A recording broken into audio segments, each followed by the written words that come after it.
दोस्तों, क्या आप जानते हैं कि कुछ ऐसे भी प्राणायाम हमारे शास्त्रों में लिखा हुआ है, बताया गया है, जिससे आपकी सुंदरता बढ़ती है।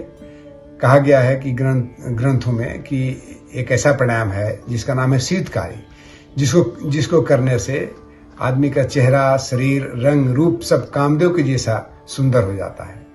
तो इस प्राणायाम का नाम है शीतकारी प्राणायाम। इसके बहुत सारे अन्य लाभ भी हैं और इसे हम उन व्यक्तियों को मना करते हैं जिनको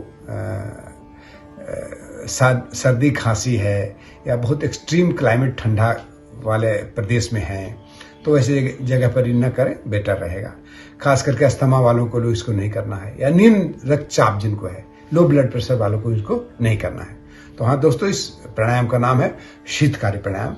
जैसा कि आपको आवाज से, इसके उच्चारण से समझ में आ रहा है, नाम से समझ में आ रहा है कि शीतकार करते हुए इसे हम श्वास लेते हैं। तो कैसे लेते हैं, पहले विधि बता दें, तब इसके हम आपके लाभ बताएंगे और इसके फिर जो कॉन्ट्राइंडिकेशंस है फिर से दोबारा आपको रिपीट कर देंगे।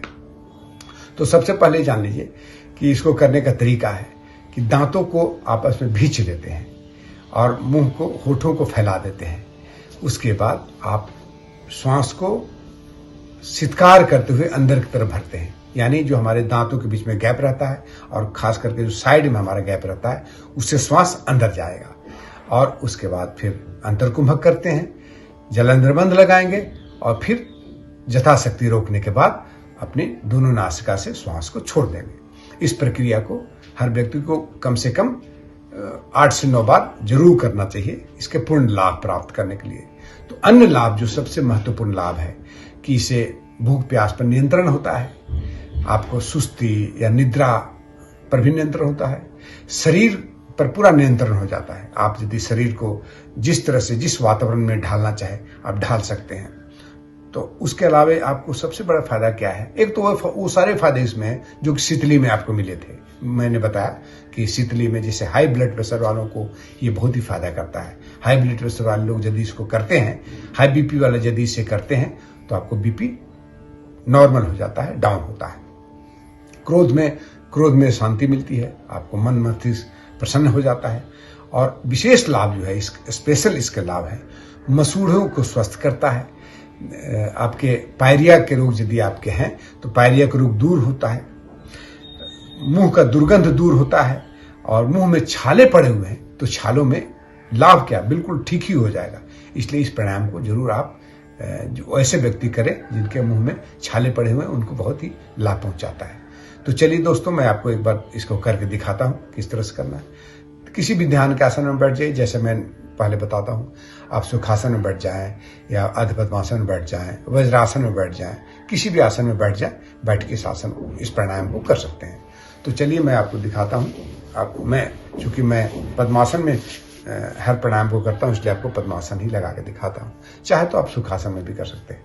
ज्ञान मुद्रा बना लें और श्वास भरे, पहले दांतों को भींचे इस तरह से,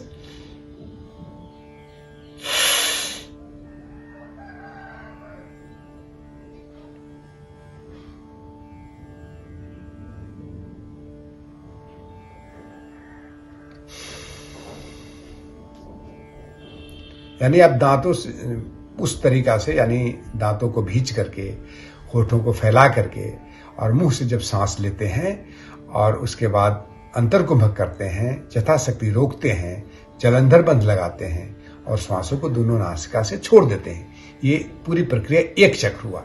इस तरह से आप 9 चक्र कर सकते हैं। चलिए मैं 2 से 3 बार और करके दिखाता हूं आपको। लंबी गहरी श्वास लीजिए,